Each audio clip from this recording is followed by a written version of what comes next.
It's been almost 40 years since the 1984 version of Stephen King's Firestarter blazed through cinemas, and it was only a matter of time in a land of infinite remakes and reboots till Firestarter arose from the ashes. The fire puns will get worse. In this series, we take a look at some of the major differences between the old and the new, so spoilers beware. And if you like this video, make sure to check out my other comparison videos, including one on Stephen King's The Stand. The basic plot of Firestarter is the same. A young girl, the daughter of two people who underwent secret government testing, exhibits a variety of telekinetic powers, chiefly pyrokinesis. In the 84 version, Charlie McGee is played by Drew Barrymore, and in the 22, Ryan Kira Armstrong, who you may remember as being that creepy kid in the latest season of American Horror Story. Drew was about 8 when she played the role, and Ryan 11. Before Charlie was born, her parents Andy and Vicky McGee needed some extra cash, and did what any struggling college student would do and signed up for some completely harmless clinical trials. They'd be injected with a mysterious compound called Lot 6, and in the 84 version, we actually see these trials. In fact, it's these trials where Andy and Vicky first meet. And yes, that's Heather Locklear, who plays the mom, who's in the movie for about 30 seconds. The 22 version glosses over this part of the story and instead incorporates it into the intro credits via interview footage. Vicky's part in the new version is greatly expanded and actually provides a good foil to Zac Efron's Andy. She wants to teach her daughter how to control her powers while he wants her to suppress them. So the first 20 or so minutes of the new version focuses on this family dynamic, how Charlie is picked on in school, and the re-emergence of her powers, which seem to have been dormant for the past 3 years. The 84 version of the story goes about this rather differently, instead immediately starting with Andy and Charlie on the run and Mama Firestarter already dead. The elements featuring the mom are told through flashbacks, while in the new version, everything is pretty much told chronologically. So just who exactly are the McGees running away from? In both versions, it's a group called The Shop, which is run by a branch of the US government called DSI, or the Department of Scientific Intelligence. Both are headed by Dr. Joseph Wanless and report to Captain Hollister. And yes, that's the dad from That 70s Show and Martin Sheen. In the 84 version, Dr. Wanless has a larger role and is seen as the voice of reason against Captain Hollister, who wants to weaponize children like Charlie. In the new version, they've made him mentally unstable, kind of like that crazy guy who warns people, "You don't want to go down that road." You know he's right, but he's also crazy. Random difference, music in 84 is done by Tangerine Dream, and the new version, John Carpenter. If the 84 version starts with Adam and Charlie already on the run, then what's going on in this new one? Well, the family has basically been hiding since Charlie was born. In fact, the shop tried to steal the baby when it was born, but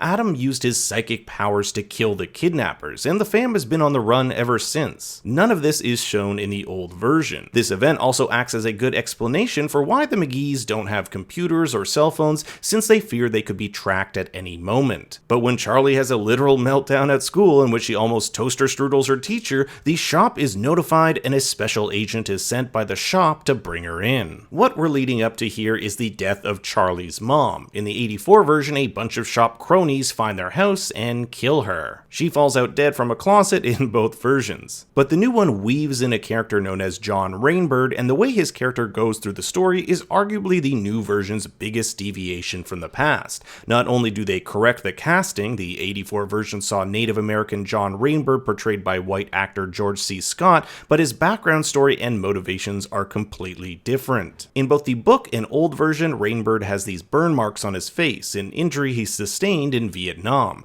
But the modern version does away with this and instead makes Rainbird a sort of secret agent under the control of Captain Hollister. In fact, he himself was a test subject of Lot 6 even before the compound was tested on white college students, referring to him and his fellow Native Americans as expendable lab rats. His exposure to this compound resulted in him having powers which in the old version he does not. So we have Andy and Charlie on the run, eventually taking refuge with an old farmer named Irv Manders. In the new version, Andy actually has to use his psychic powers to convince the farmer to take them in, while in the old he's basically just a friendly farmer who likes to take hitchhikers back to his farm. But the big difference here is the farmer's wife, who in the new version is on some form of life support, having sustained injuries in a car crash that her husband was a part of. Although I think this is a really cool idea, to me the new version missed out on a really heart-wrenching scene in which Charlie's powers could be used to communicate between Irv and his wife.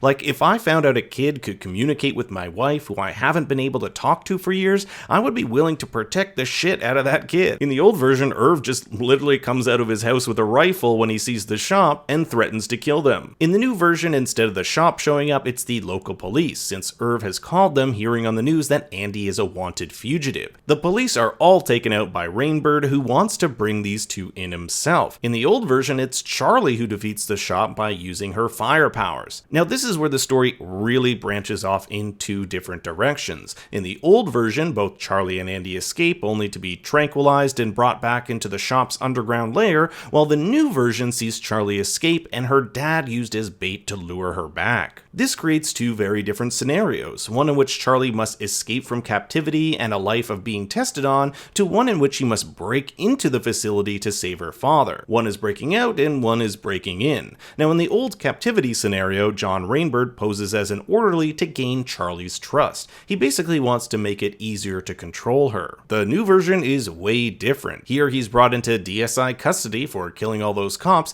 and somehow has the power to telepathically communicate with Charlie, who's miles away. I'm not sure how that exactly works, because so far in the story you've only been able to use these powers if you can directly look into another person's eyes. This is why you'll see Rainbird blocking his eyes behind this lamp here so that Andy doesn't use his telepathic powers on him. We'll also see members of the shop use these special contact lenses so they can't be manipulated by those with powers. So Rainbird pretends he's Charlie's father using telepathy to get her to come to the facility and burn it all down. That's Rainbird's secret plan here. He wants revenge for what the shop did to him. Charlie easily gains access to the secret facility by burning the shit out of an expecting dad. Yeah, literally a minute before this guy dies, we hear him on the phone being excited that his wife is pregnant. Then he's burnt to a crisp so Charlie can get the access card. And that's another big difference. The Charlie in the new version is extremely unlikable. I'm not saying her acting is bad or anything, but she just does things so irreprehensible that it's hard for me to connect with her as a character. Like, there's literally a scene where she burns a cat alive. And there's also this other scene which I'm pretty sure was cut from the movie but was shown in the trailer where she makes a bird explode. Now, Charlie eventually finds her dad held captive by Hollister, and he uses his telepathic power to control Charlie into killing him and Hollister together. Talk about really messing your daughter up. Contrast this to the old version where it's Andy who tries to escape with his daughter but ends up getting shot by Rainbird in the process. So in each version, Andy dies, just by different methods. This results in the climax of the film where Charlie goes full Carrie and destroys anyone in her path. Now, I gotta say, the old version kicks ass here. It's like they put 90% of the budget in the final 10 minutes. Remember, this was before CGI, so all the fire effects were done practically, and you have like flaming dummy corpses flying about, real fireballs, and Charlie stopping a bullet and making it explode. In this version, Charlie kills a Rainbird, and it's pretty fucking awesome, which couldn't be further than what happens in the new one. The shop's able to stop Charlie by using these thermal suits, and a fantastic idea, turning on the sprinklers. And just when it looks like Charlie's gonna be captured again, Rainbird shoots the baddies and offers himself up to her. He's done unspeakable things throughout his life and believes he should be killed, but Charlie shows mercy and simultaneously that she can finally control this power. Charlie escapes with the facility exploding behind her and collapses in front of a nearby beach where she's reunited with Rainbird, and he carries her off into the distance.